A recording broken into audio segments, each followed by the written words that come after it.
closer inspection, it looked entirely as if the window had been prized open from outside. The latches were bent back out of position as if subjected to an unrestricted, unbound brute force.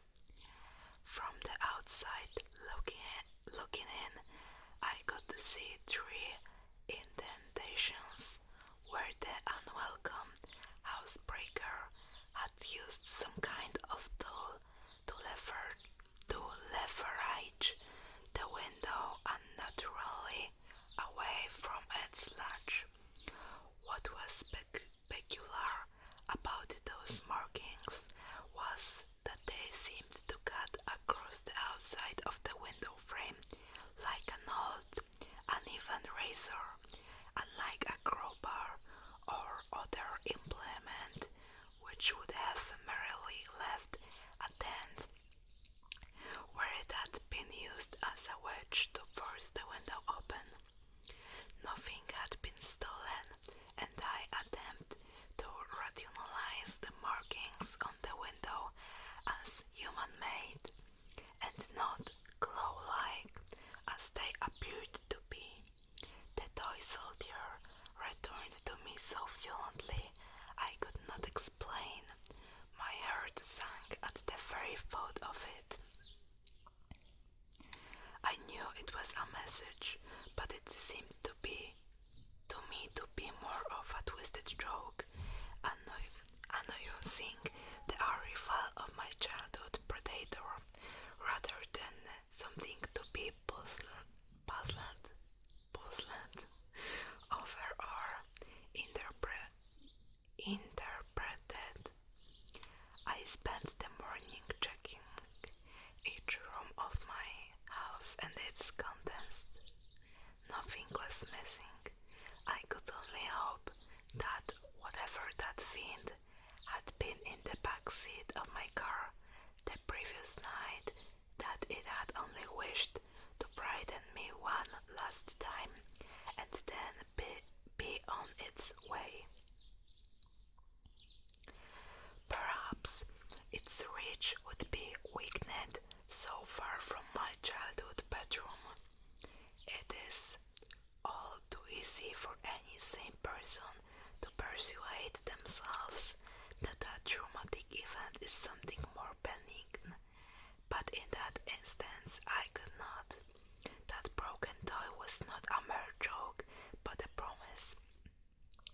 A promise that it would return for what I did not wish to know.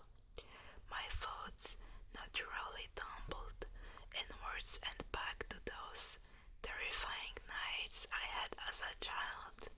I was now reintroduced to the apprehension of bedtime, the longing for the day, and the anxiety of night. Like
situations. I do not complain about this, as she and I both know that I am a solitary character, and that the odd few days of solitude normally do me good, allowing me to dive headlong into my writing, absorbing each and every word undisturbed. Despite this, I always miss her, and with the events of the past week, reliving those torturous nights and then allowing them to return, I had missed her far more acutely than I had ever previously done so. She arrived at around 6 p.m. and I greeted her with a smile, a warm embrace, and a passionate kiss. I tried to hide my perturbed state of mind from her, but Mary knows me better than anyone I have ever met, and immediately inquired, "What's wrong?" I tripped and fumbled through my words as I explained to her that I had written a story about my childhood, and that exploring those dark and twisted memories had left me distraught.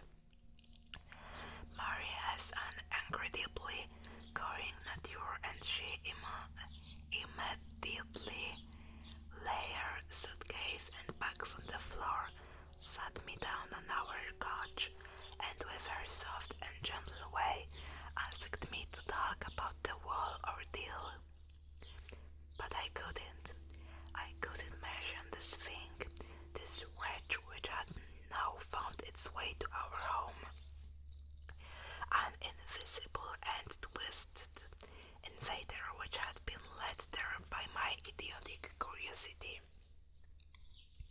At the time I felt that she would think me mad, but now, how I wish I had told her the truth. If there is one thing more damaging to our relationship than a lie, it is a half-truth, not because it is decadeful, but because it is a corruption of the truth, perverted and abused to suit the dollar's needs. I told her my half-truth. I told her about my story, that of the thing in my narrow room and the watcher at the end of my bed. But that is where the truth ended and a lie began. I deliberately and decadefully mentioned that it was of course just my imagination as a child, and neglect to talk of my experiences of returning to the scene of those depraved crimes, knowing that she would see the damaged window latch and claw marks. I spun my web as I told a grand tale about waking up to a burglar attempting to break into our house and having to chase them away. I was quite the hero. I lied to her and she showed me great sympathy and kindness for my deception. I was embarrassed by the truth then, and I am ashamed of my lie now. If I had been truthful, then perhaps we could have faced this menace together, but instead that thing took advantage of my dishonesty and put a wedge between us. The events of last night desecrated the most important thing in the world to me. Nighttime arrived in all of its bleakness and was unwelcome. I lay in the darkness, waiting. Mary was sound asleep next to me, each breath a soothing reminder of companionship, but despite my growing aversion to loneliness, I would have no sleep that night. I knew from experience that when my uninvited guest would show its subtlety, increasing its grip on me with each visitation, as if requiring time to build up its strength. A leech feeding on my fear for succor. My nerves kept me on edge, which fought back the oncoming onslaught of sleep admirably. In the end, biology won, and as my bedside clock lumbered towards 4 a.m., sleep took me.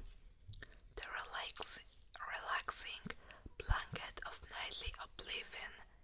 Anxiety washed away my worries, a distant memory, sinking deeper into the soft mattress below, and finally into a long, soft rest. Sleep, no matter how deep, is rarely all-encompassing, for as I hovered over the cusp of a dream, something began to bother me, something invasive yet distant. I slowly opened my eyes and allowed them to adjust to the darkness. Mary lay soundly asleep, and I calmed myself by listening to her breathing in the night. Inhale was followed by exhale, again and again, rhythmically, hypnotically. I began to drift towards sleep once more. But no, there it was, something else, distinct yet undefinable. It was distant, out of the way, almost obscured or smothered, as if coming from something behind something. I strained my ears in an attempt to define it, but it was all too quiet. I remained in the bed for several more minutes, but with each passing second, that almost inaudible sound grated on me, like broken glass on a raw nerve. Sleep was now abandoned, and with much frustration, I decided to reluctantly investigate the source of the noise. I sat up in the bed and listened intently. It was unlike any other sound I had ever heard, quite low, but as my mind adjusted to the noise, I slowly began to piece its nature together. It was most certainly obscured by something, but the closest thing I could relate it to was a repetitive murmur. What the fuck is murmur? I heard something similar previously when I was a child, visiting my grandmother in a nursing home, a place which had left an impression on me. Seeing the wandering residents, confused and of a fractured mind, meandering around the grounds like lost inmates, murmuring repetitively to themselves of days gone past, repeating nonsensical phrases and words. This is what it reminded me of, a continuous stream of indecipherable words uttered by someone in the throes of confusion. I turned to check on Mary, watching her just rise and fall with each breath. Assured that she was undisturbed, I left the bed. As I stood up, I recognized immediately that the murmuring was louder. While dark, I had left a light on it, as I always do, which crept under the door and allowed me to view the room in a dim but visible way. I looked around to see if anything was out of place, but the room appeared as expected. My mind ambled back to that night as a child in the second room, when noises could be heard from some unseen yet ever-present menace. I took a step forward, and as I did so, the noise once again grew in volume. While I was still at a loss in deciphering the words, I could now hear the character of the voice. It was old, scratched by age, with a harsh, guttural undertone to it. The words were being repeated at a frantic pace and seemed anxious, yet muffled by some unknown barrier. I was frightened, but I drew strength from Mary being in the room, and with a deep breath filled with trepidation, I took another slow and silent step forward, my bare feet cushioned by the cold floor below. Again, the voice became louder. I wasn't sure if I was imagining it, but I could have sworn that it had become more agitated as I drew closer.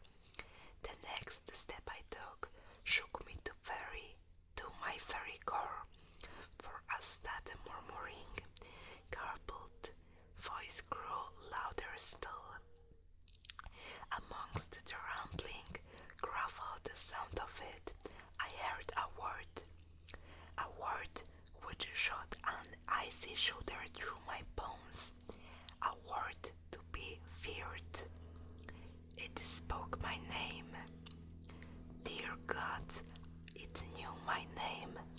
To me it was as if knowing who I was somehow endowed that thing with an unlimited reach, that I may never be rid of it, that it could kill me at any moment. Something suddenly caught my eye, a movement accompanied by a ruffle of cloth. I knew now where that rhythmic, agitated voice originated. I knew now why it was muffled and difficult to decipher. I could now see it only a feet in front of me, standing behind the closed curtains. The moon was in its ascendancy outside, and while its glimmer could not entirely penetrate the thick cloth, it could barely and faintly outline the thing watching between my window and the curtains. I cannot now convey the strangeness which then overcame me. My anxiety and terror had heightened it, but a new unusual compulsion, an untimely sense of purpose took me over. I had to see what it was. I took another tentative step towards the curtains. They swayed slightly as I coughed by a breeze, but I could not tell whether the movement had been caused by myself or the hand of that thing hiding behind a shroud of cloth. I was now close enough to hear its labored breathing, the displacement of a fluid at the back of its throat palpable with each inhalation. This was it. I was going to confront this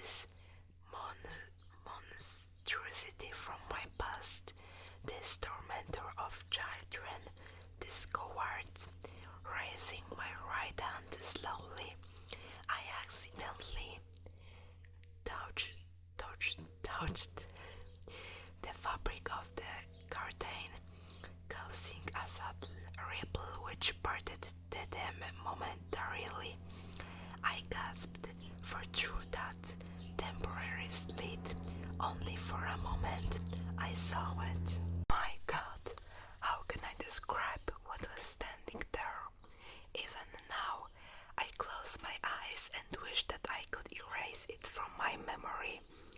It shivered and shook as it continued to murmur, repeating some indecipherable praise, something like a bizarre mixture of numerous languages.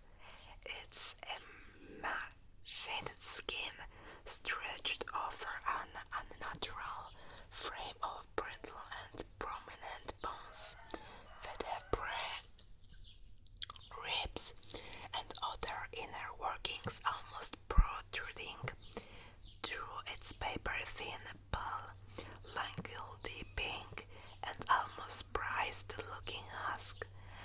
As malnourished as it appeared, the stomach was distant in places, and its bony appearance did nothing to diminish the feeling that it was capable of exerting itself with brute, perverted force on any of its victims.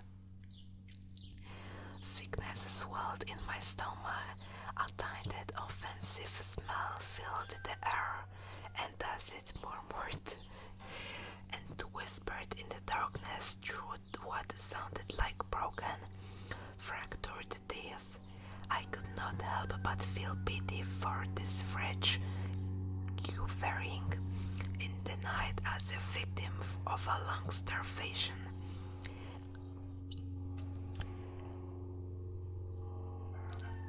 I quickly came to my senses and realized that this thing was not to be pitied, but feared, not to be understood, but exposed. It was not shivering because it was cold, it was shaking with excitement like a drug addict anticipating their next dose. Standing there, contemplating what I had just seen between the curtains, I once again prepared myself to remove its shrouded, clothed protection and to reveal it for what it was, a cold-hearted vandal, a brawler of the worst kind, a deviant festering in its own delectation. Oh my God, can't they just shut the fuck up? It's so annoying. I'm sitting, the window is open, of course, because it's really hot, it's really warm, and these things I just even don't know how to call it for now can just shut up, and I won't close my window because it will be out in my room. So I'm really sorry for that, because I know you can hear it right now. But okay, I will just read because we are, I think, slowly getting to the end of the part 4. So sorry for that little break. We are going back to reading. As I once again raised my head to draw the curtain, something caught my attention. Its incessantly confused, gravelly, and inarticulate whispers squeezed through that broken mouth and uttered the 3 most terrifying words I have ever heard. Look behind you. A cold breath slid down the back of my neck. Momentarily, I froze, but love is a powerful motivator. Had I been on my own, fear would have taken me, shaking any possibility of resistance from my mind.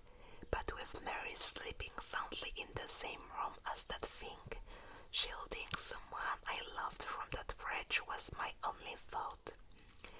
I turned around slowly, and as I did so, I could hear it wheezing, gasping,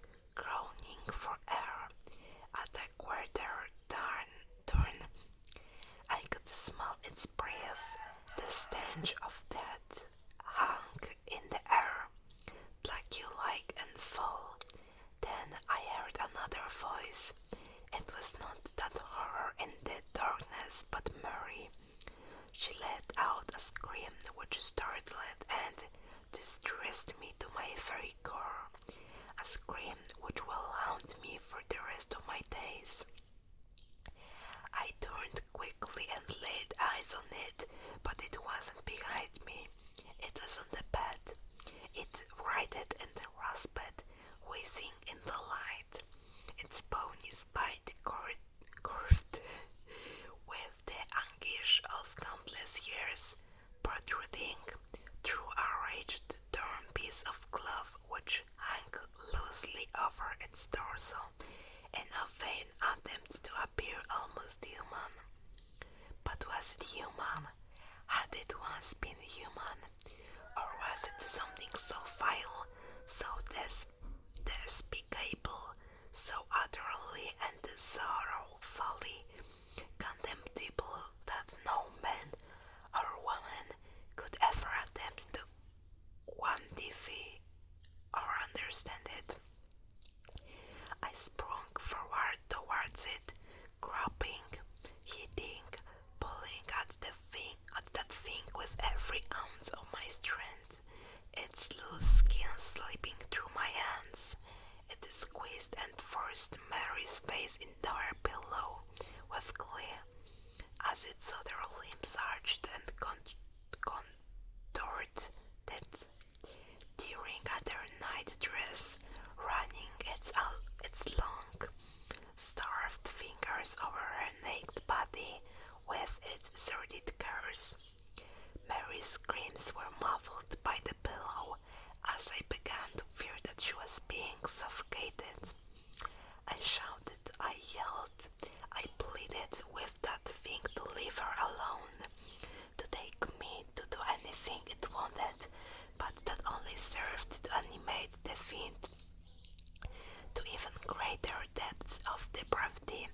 It was hurting her, cutting her, my beautiful Mary. Suddenly it stopped attacking her, but it still kept one of its brittle, gangly and gaunt yet weighted hands on the back of Mary's head, pushing her face further into her pillow. I had my hands around its putrid neck, trying as best I could to strangle the beast, but my efforts were in vain. Its scrawny frame belied its overpowering strength.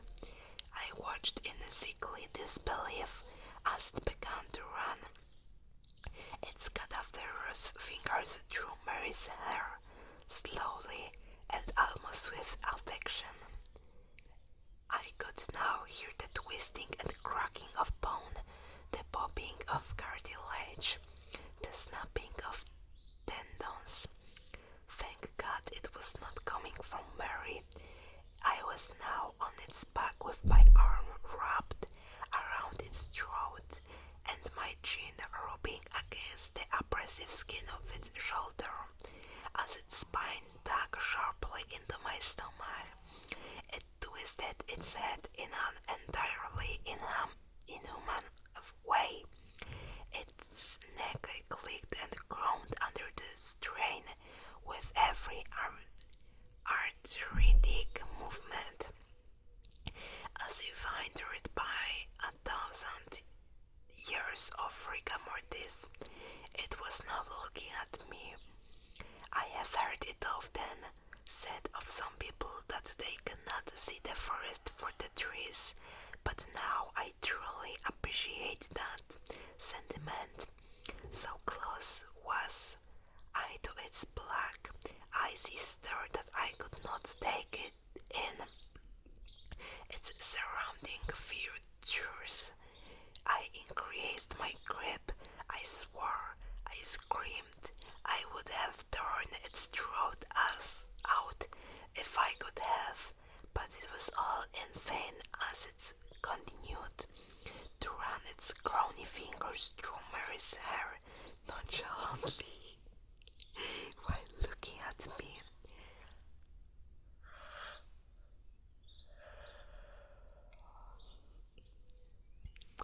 I don't think I will ever truly recover from the sound which seeped out through what I assumed to be its 𝒔𝒐𝒃𝒍𝒂𝒄𝒕 sensation of a grin, a wheezing sigh,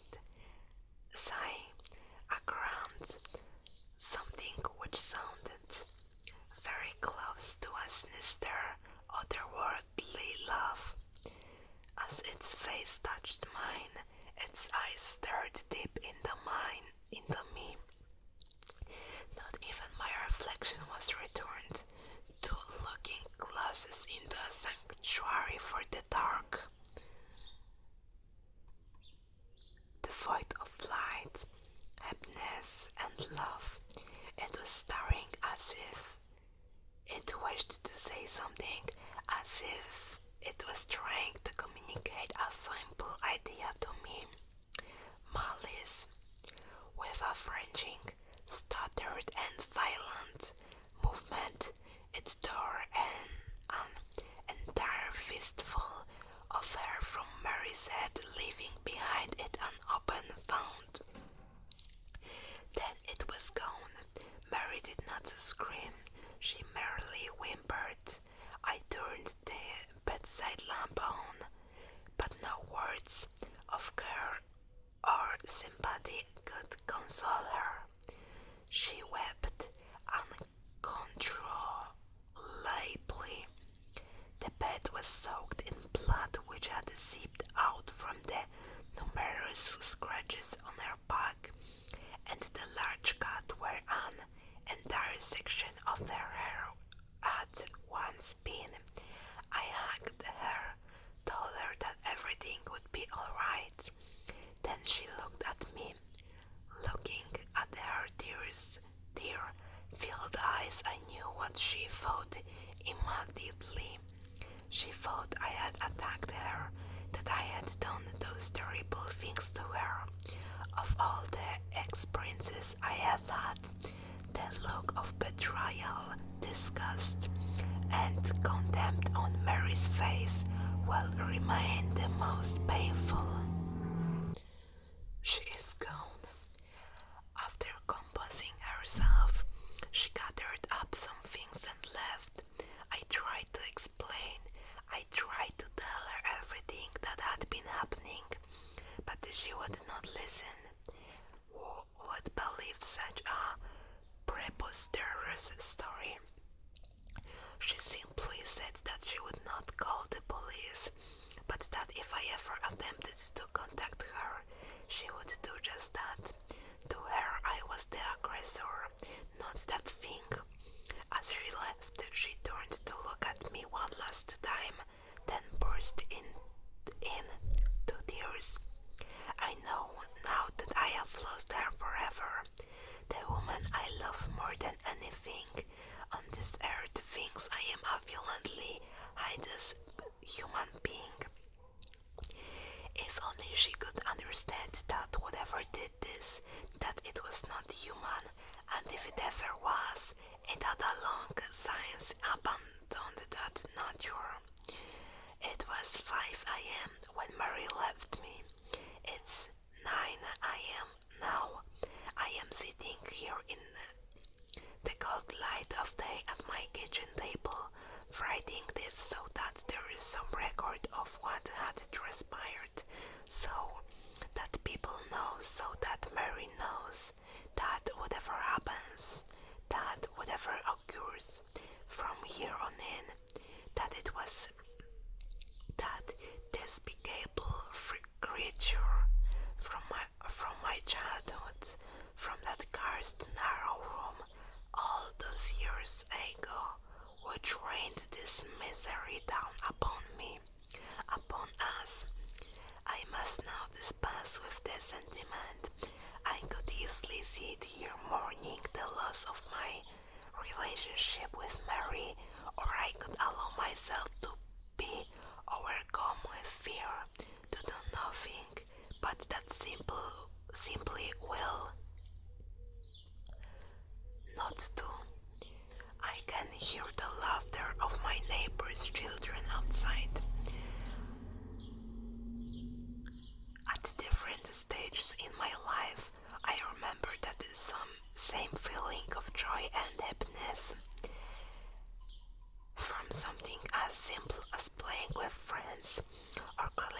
tree, or kissing the woman you love, or even drifting off to sleep at bedtime to dream of what could be in the safety of a happy family home.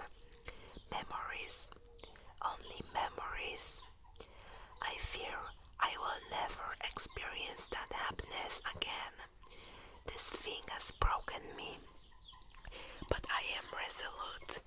Whatever that 𝒔𝒐𝒃𝒍𝒔 has in store, whatever it desires to do with me, I will not allow that thing to harm another person or to invade another child's life as it did mine all those years ago.